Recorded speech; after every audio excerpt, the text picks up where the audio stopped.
4월 16일 1010 합심 기도에 우리에게 주시는 말씀은 학개 1장 12절부터 15절까지의 말씀입니다.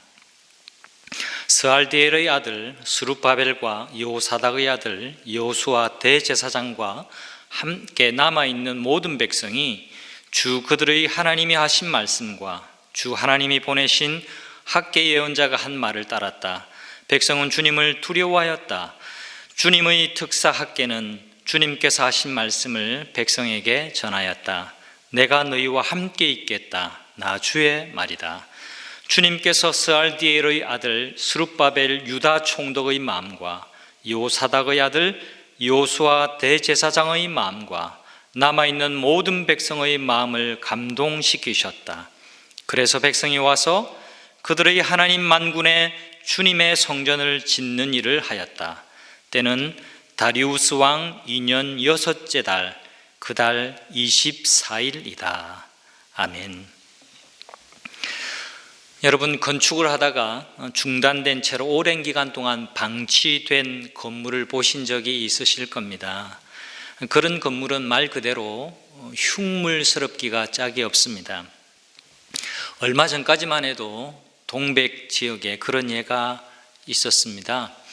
동백 일동에 있는 동백중학교 옆에 동백중학교 땅만 한 부지에 건물들이 지어지다가 중단된 채로 오랜 기간 동안 그렇게 세월이 흘러왔습니다.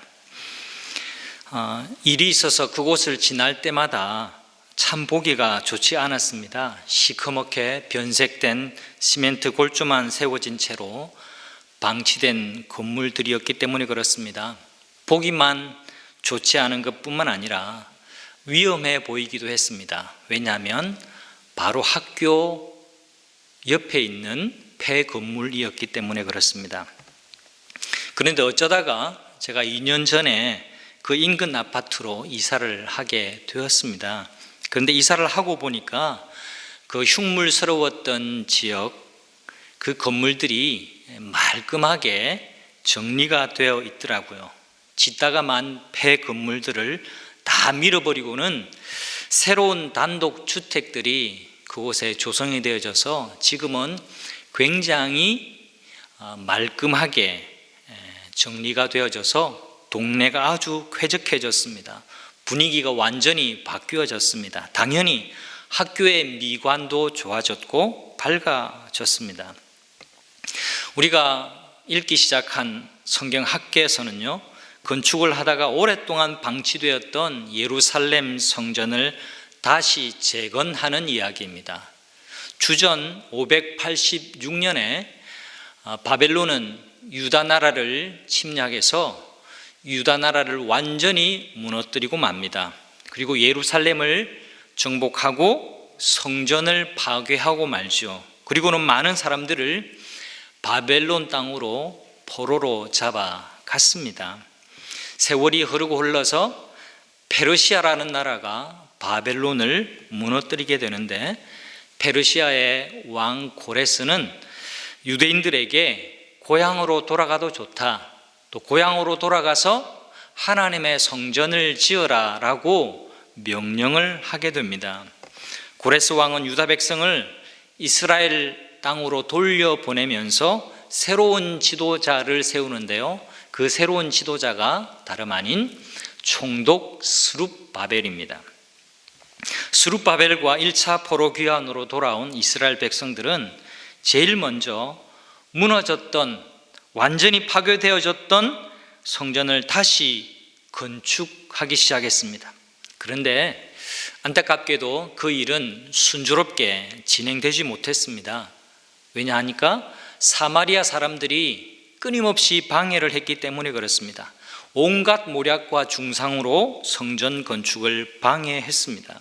결국에는 고레스 왕을 뒤이은 페르시아의 왕 아닥사스다 왕 때에는 조서를 내려서 성전 건축을 중단하기에까지 이르게 됩니다. 결국에는 이 성전 건축이 중단된 채로 16년가량이나 방치가 되어 오고 있었습니다. 처음에는 외부의 반대가 극심해서 중단되었습니다만 백성들의 마음은 갈수록 그 열정을 잃어버리고 말게 된 것이죠. 하나님을 사랑하는 마음은 놓쳐버리고 그냥 세월을 보내고 있는 백성들의 모습이 바로 학개서의 배경이라고 할 수 있습니다. 이때 하나님께서는요, 특별한 선지자 학개 선지자를 보내셔서 멈추어선 성전 건축을 다시 시작하라고 말씀을 주십니다. 그러자 백성들의 마음이 움직이기 시작을 했습니다. 12절 말씀입니다. 한번 보실까요? 주 하나님이 보내신 학개 예언자가 한 말을 백성들이 따랐다. 백성은 주님을 두려워하였다. 여기 두려워하였다라는 표현은 무서운 두려움이 아닙니다. 거룩한 두려움을 의미합니다. 이 백성은 이때부터 하나님을 두려워하기 시작했는데, 다른 말로 하나님을 경외하기 시작했다라는 뜻입니다. 갈피를 잡지 못하던 그들의 마음이 하나님을 드디어 향하기 시작했던 것이죠. 오늘 본문의 말씀은 학개가 두 번째 하나님의 메시지를 백성에게 전하는 내용입니다. 13절 말씀 다 같이 보시겠습니다. 주님의 특사 학개는 주님께서 하신 말씀을 백성에게 전하였다. 내가 너희와 함께 있겠다. 나 주의 말이다. 내가 너희와 함께 있겠다. 나 주의 말이다. 이렇게 이 메시지를 학개 입에 넣어주시고 학개로 하여금 선포하게, 백성들에게 전하게 하셨습니다. 하나님 이렇게 말씀하십니다. 내가 너희와 함께 있겠다. 임마누엘의 약속입니다. 지금 학개가 전하고 있는 이 두 번째 메시지는 짧지만 백성들에게 꼭 필요한 하나님의 약속이었습니다. 16년간 중단된 성전의 건축, 짓담한 흉물스러운 하나님의 성전을 봐온 오랜 세월이 백성들의 마음에 어떤 영향을 주었을까요? 마치 부도가 나서 짓다가 만 건물처럼 이러지도 못하고 저러지도 못하는 좌절된 마음과 회피하는 마음이 백성들의 마음 속에는 있었던 것입니다. 이제 하나님이 이 백성들을 향해서 다시 건축하라, 다시 하나님의 성전을 일으켜 세우라라고 말씀하고 계시는 거죠. 이때 하나님께서는 이 명령뿐만 아니라 약속을 주십니다. 어떤 약속입니까? 내가 너희와 함께 있겠다. 나 주의 말이니라. 내가 너희와 함께 있겠다. 약속해 주고 계시는 겁니다. 이 임마누엘의 약속 때문에 백성들은 용기를 갖고 다시 시작할 수 있었습니다. 이 약속은 오래된 실패의 기억에서 이들을 일어나게 해 주었습니다. 하나님은 너희들이 결단해서 움직이면 너희만 움직이는 것이 아니라 내가 일한다 라고 말씀하고 계시는 겁니다. 너희가 산에 가서 나무를 하여서 성전을 짓기 시작하면 그 일은 내가 되게 하겠다라고 하나님이 이들을 격려해 주고 계시는 겁니다. 내가 너희와 함께 있겠다 약속해 주고 계십니다. 성도 여러분, 우리가 아이를 키우면서 이런 경험들이 다 있으실 겁니다. 짐을 드는데 아이가 아직 꼬맹인데도 누구누구야 들어줄래? 그렇게 말하죠. 도무지 아이의 덩치로 보나 아이의 힘을 생각해 보면 그 짐은 도무지 아이가 들 수 없는 짐입니다. 그런데 아이가 끙끙거리고 있을 때 이렇게 말하죠. 엄마가 아빠가 들어줄까? 같이 들까? 그러죠. 그리고 같이 들고 가기 시작합니다. 그리고 도착해서는 너무너무 잘했다고, 너무너무 힘이 세구나, 들어줘서 고맙다고 그렇게 말하죠. 하나님이 지금 이 백성들에게 말씀하시는 것이 바로 이런 이치입니다. 사실 하나님은 보이는 건물인 성전이 꼭 필요한 분이 아니십니다. 또 하나님이 마음만 먹으시면 꼭 이스라엘 백성이 아니어도 건축을 하실 수 있다라고 믿습니다. 그런데 하나님은 백성들의 마음을 감동하시고 이들에게 용기를 주십니다. 약속해 주십니다. 뭐라고요? 내가 너희와 함께 있겠다. 나 주의 말이니라. 백성들이 이렇게 말씀하시는 겁니다. 이전에 반대를 했던 그 사마리아 사람들이 두렵니? 중단되어져서 오랫동안 이 방치된 이 성전 건축 다시 시작하는 것이 엄두가 나지 않니? 괜찮아. 해봐. 내가 너와 함께 있을 거야. 내가 함께 할 거야. 시작해봐. 하나님께서 이 백성에게 말씀하고 계시는 겁니다. 성도 여러분, 하나님이 정말 원하시는 것은 성전의 건물 그 자체가 아니라 백성들의 마음입니다. 하나님을 경외하는 마음, 하나님을 사랑하고 하나님과 교제하는 마음의 회복을 하나님이 원하시는 겁니다. 우리가 금주주일에 부활주일을 지켰습니다. 우리의 믿음에서 부활, 예수님의 부활을 제외하면 모든 것이 무너질 수밖에 없습니다. 사실은 매 주일이 부활을 기념하는 날이죠. 부활신앙이 왜 중요합니까? 예수님이 살아나셨다라고 하는 사실이 중요합니다. 더 나아가서 부활신앙, 우리가 믿는 부활신앙이 중요한 이유는 그 부활신앙이 주님은 살아계셔서 지금 우리와 함께하고 계신다라는 믿음으로 연결되기 때문에 그렇습니다. 부활을 믿는다는 것은 지금 여기 나와 함께 하고 계시는 임마누엘의 주님을 믿는다라는 믿음을 포함하고 있습니다.